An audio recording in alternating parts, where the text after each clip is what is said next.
Hello, I'm Pat Caparucio, and today we're going to find out more about the exciting world of amateur dog sled racing and the organization Mid-Union Sled Haulers, or MUSH, that promotes sportsmanship and family fun. If everybody had a sled team across the USA, then everybody'd be mushing the Michigan way. You'd see them wearing their mud gloves, big full parkas too, bushy old fur caps, mushing the Michigan way. You catch them mushing in Atlanta, Fort Custer too, Laingsburg and Farmville, and Baldwin too, all over Drummond Island, down to the city too. Everybody's gone mushing the Michigan way. We'll all be planning out a route we're gonna take real soon. We're waxing down our runners with Teflon candles too. We'll all be gone for the winter, running trails night and day. Tell everybody that you're mushing the Michigan way. You'll catch them mushing in Atlanta, Fort Custer too. The purpose of this video is to share the sport of mushing with those that are interested in wanting to learn more about the sport and just what goes on at a dog sled race. The sport of mushing has been around since the turn of the century, since 1900. The primary reason is typical human nature of who can go the fastest, who can go the furthest.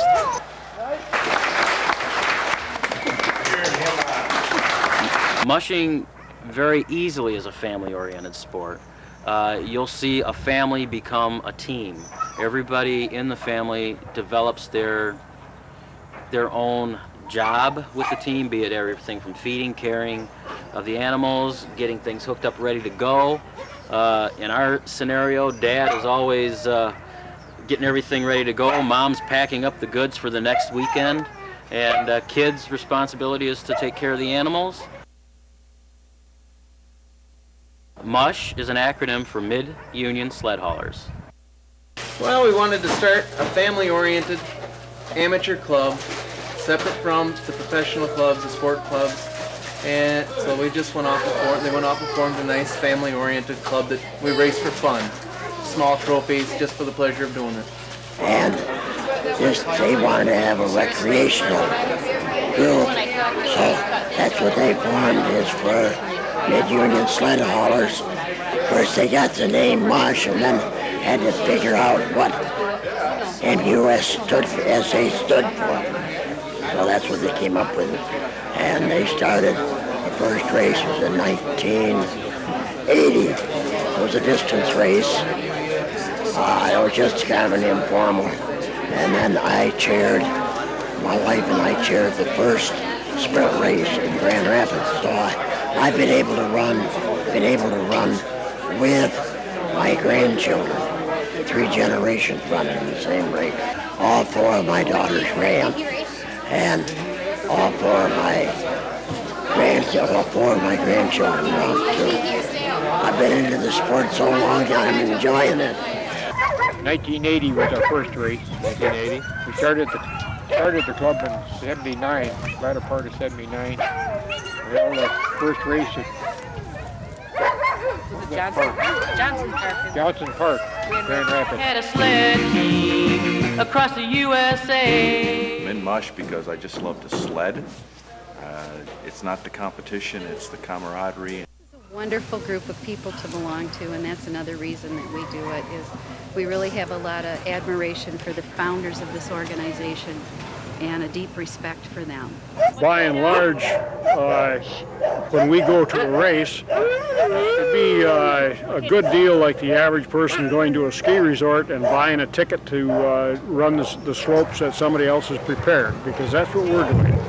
We put on races, and the admission fee or entrance fee to get into to race that day is paying your way as it would on a ski slope to to have a day's enjoyment.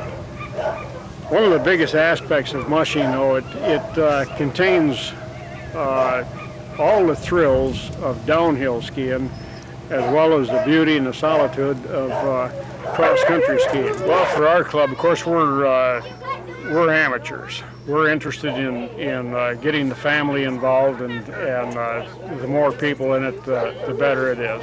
We're not interested in running for great speed or great distances. Some of us do go for distance mushing on occasion, but in general, it's more just a family-oriented sport for the small team musher that can take out any number of dogs from 1 or 2 on up to, well, a dozen or so if you wish, and running them.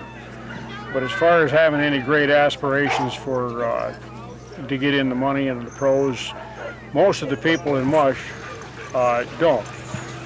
Now, on the other hand, if a musher wants to get into the sport, it's probably best to come into mush as a preliminary to learn the ways of handling dogs, and we tend to probably coach them along a little better than the others. And then after they've developed their skills and speed, and if they wish, they've got a high competitive drive, then they can go on into the professionals and run with them. Be mushing the Michigan way. You'd see them wearing their Training method. We use a four-wheeler to help increase speed and encourage the dogs to run, but we pretty much like to use the standard rig, being that builds muscle tone a little faster and makes the dogs work a little harder. The premium kibble is definitely a must. You want to have the high protein, at least a 30% protein, 20% fat. The dogs tend to have a better coat and tend to be a little happier. When you approach a dog, the best way to approach him is with the back of your hand and let him sniff you a little bit. The other thing to remember is you always come from underneath versus on top. On top is an aggressive posture for a dog, and so when you're just trying to get friendly and get to know a dog, you want to come from underneath. And the other thing we always try to convince people of is, now this is my dog and Ruben knows me very well, so I don't have a problem putting my face next to his face because he's used to it. But if you're just a spectator at a race or you're unfamiliar with the dogs you're working with, you shouldn't really go right up to their face because you don't know the dog. So that's one of the things we try to tell people. 99% of the dogs here are very comfortable, but when they're stressed out and here for an activity, getting ready to run, they may be not thinking about who's next to their face. Typically, the easiest way to put on a harness when you put on a harness is to bring everything right back up and bring it right up around the chest collar. Ruben. And one of the things we try to do is teach the dogs to stand very still and calm when they get harnessed up. And you take the collar and bring it back up on top. Some people stand from behind, but you just bring it through. Okay? And then you've got the dog harnessed. One thing we always teach when we tell people what to do with their dogs, because sometimes people that have a pet dog would like to play around and have their dogs pull them on a sled, is this collar is designed to give you control of the dog. Stay. This collar is designed to give you control of the dog, and in such it's designed to pull at the neck, and that can hurt the dog. Whereas the harness is designed to pull underneath of the chest bone. And the chest bone is one of the stronger areas. If you just did your own home experiment of sticking your own finger in your throat versus your chest, you'd find that you could push your hand and fist into your chest very strongly.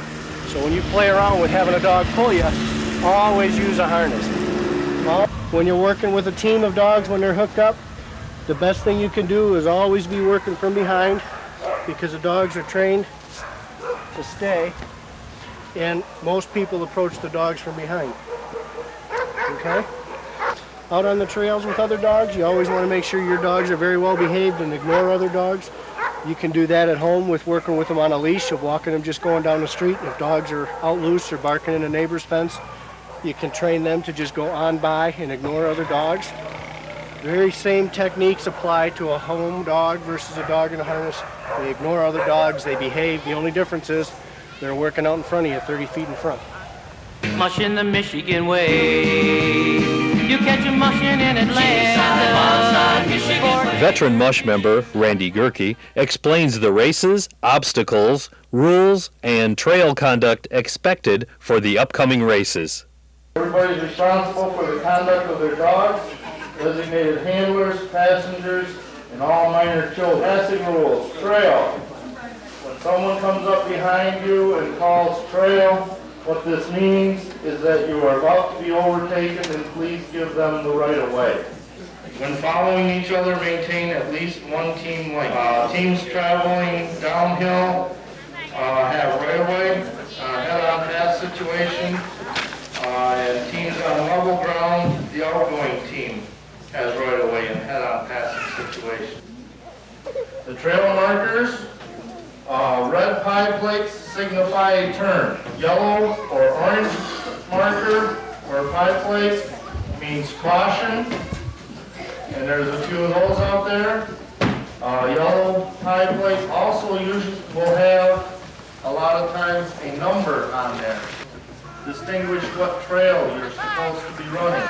We planning out a route we're gonna take real soon. We're waxing down our runners with Teflon candles. It's very encouraging for families to get into it. The kids that are in our club, I think, are outstanding children because they do something. You see a lot of kids, I go back to my hometown and you see kids with nothing to do, and these kids are involved in animal care and, building goals, and not only are they in dog sledding, but they're also in band and a lot of things with school. So I think they're outstanding kids in our club. Mush runs the traditional odd-numbered teams, with 3 dogs being a 3 to 4 mile race, 5 dogs being a 5 to 6 mile race, and 7 dogs being a 7 to 8 mile race. Sled dogs are among the best cared for animals in the world. Because the sport is based on athletic performance, the driver must be constantly alert for anything which might endanger the health of his or her dog team members. Nutrition is the key concern. Many drivers use a balanced and fortified meat-based diet to provide the compact, digestible, high-quality protein and energy that these dogs need. Participants in any event of the Mid-Union Sled Haulers agree to abide by the following statement. There shall be no cruel, inhumane, or abusive treatment of any dog, through deliberate action or inaction, through knowledge or ignorance, with or without implement, nor shall anyone deny a dog adequate care. Mandatory equipment includes a ventilated dog bag large enough to carry the team's largest dog, a sled with a basket large enough to accommodate the dog bag and not allow any portion to hang over, below, or between the slats, a braking device, and a snow hook capable of holding the team and allowing the driver to leave the sled to care for any problems that may arise. Several breeds of dogs, such as Alaskan Huskies, Siberian Huskies, Alaskan Malamutes, and Samoyeds, make up sled dog teams, as well as the occasional hunting dog. The dogs are driven by voice commands from the driver, with the entire race depending on the intelligence and obedience of the team, and in particular, the lead dog. The Mush members not only participate for the racing, but the mushers get out just to enjoy the winter with their dogs and their family. Many club members will take a week and camp during the winter just to be on the trail. I'll be gone for the winter, running trails night and day. Tell everybody that you're mushing the Michigan way. You'll catch you mushing in Atlanta, Fort Custer, Lanesburg, and Farmville, and Baldwin, all over Drummond Island, Cool City too. Everybody's gone mushing the Michigan way. Skijoring is basically cross-country skiing on a marked trail while tethered to 1 or 2 harnessed dogs and trying to stay in an upright position.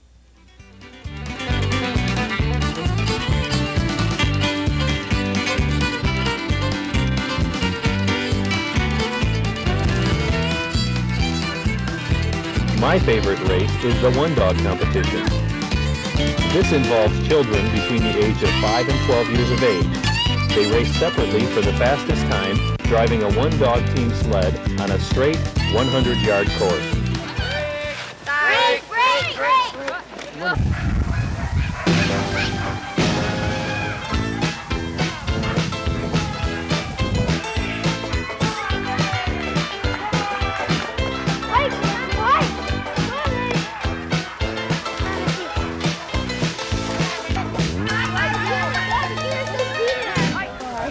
Here she comes, and good catch, Dad. You're good at that, guys. Tico.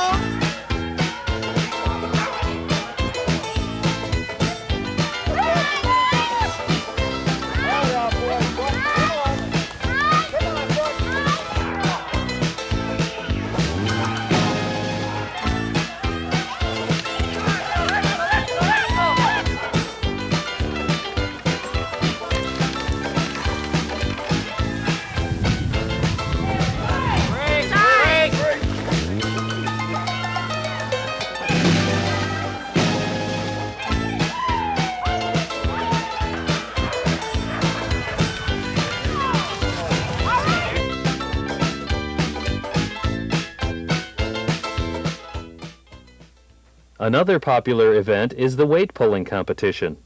In our events, it goes by a percentage of weight, and if they can, or a ratio, and if they can pull like 5 or 6 times the weights, they usually win our weight class. So you know, even the smaller dogs have just as good a chance of winning as the bigger dogs. How do you steer? On by is the command to pass an obstacle. G is the command to turn right.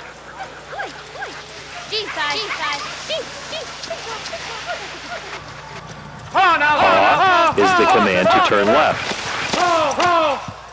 Hike is the command to go. Whoa is the command to stop. Handlers are the people who help the musher get their team to the starting line.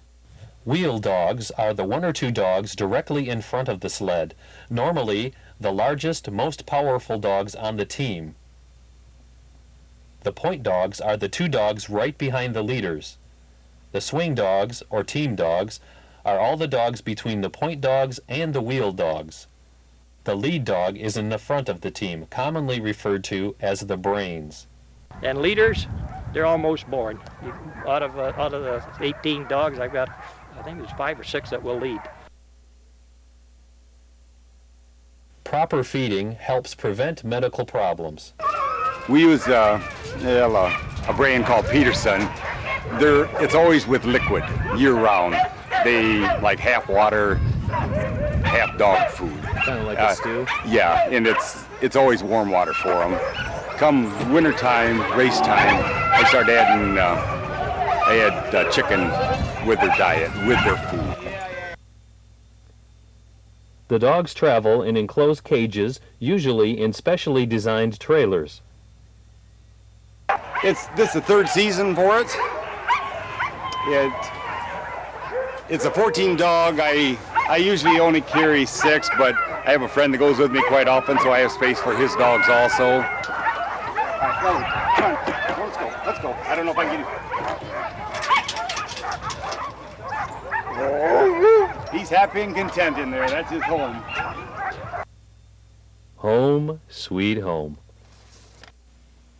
Michigan is known by mushers around the world for its quality sled manufacturers.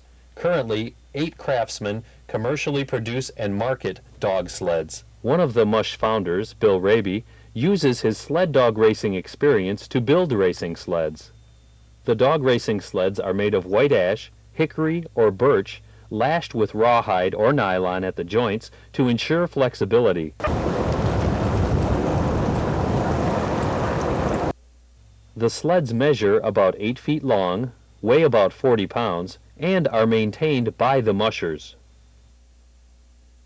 At race time, The mushers must be in the starting chute at their appointed starting time. The race length may vary by the number of dogs raced or the type of race. Races start at 100 yards and may run into several days. All mush events are two-day events. They end the season with a mid-distance run of 30 miles per day. The dogs weigh approximately 45 to 70 pounds, are gentle-natured and well-mannered. They have a lean, athletic appearance as a result of months of conditioning. By the beginning of the season, the dogs will have trained much like marathon runners and train under different terrains and weather conditions. Once on the trail, the dogs are content as they run across the snow and frozen ground.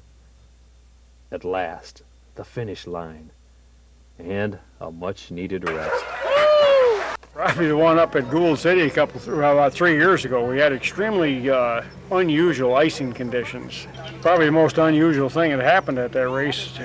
Randy Gerke and I met head-on, and Randy's dog at the last minute stepped over the line across the trail, blocking the entire trail. My lead dog dove under the gang line, the next dog's under, and with the next one I threw the sled and slid underneath the thing. We continued on our way without a massive tangle. Used to run 250-mile races, and I ran a 340-mile race up there. About 5 days on the trail.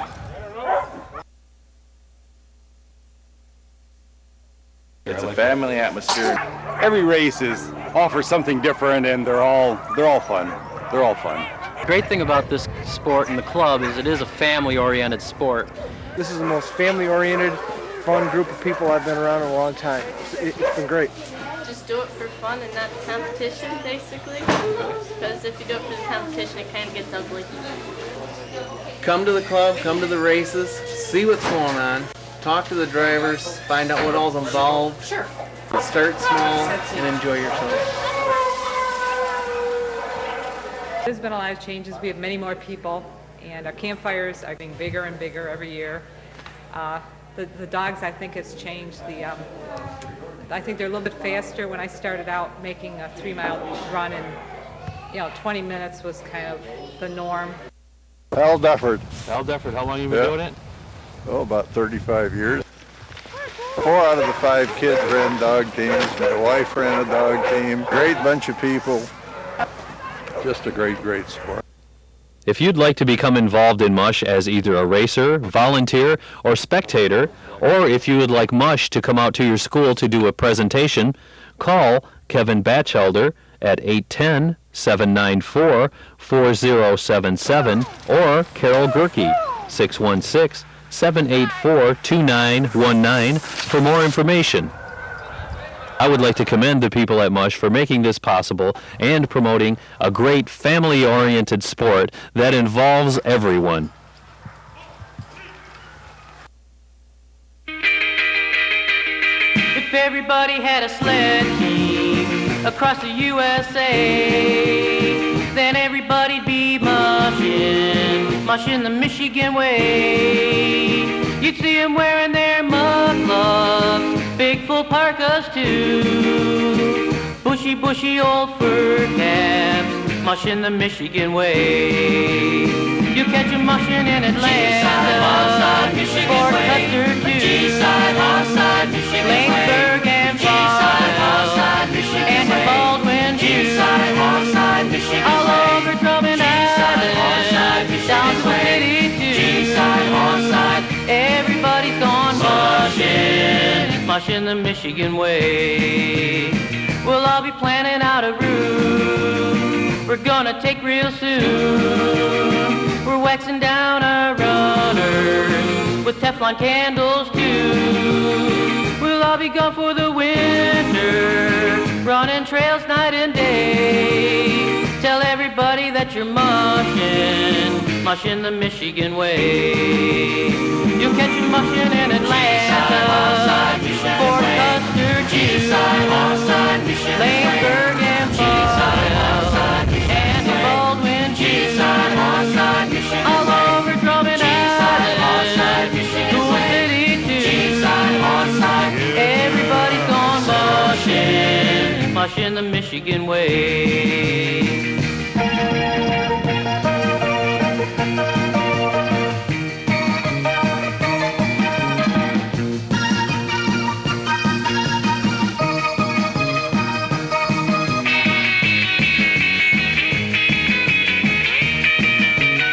Everybody goes mushing, mushing the Michigan way.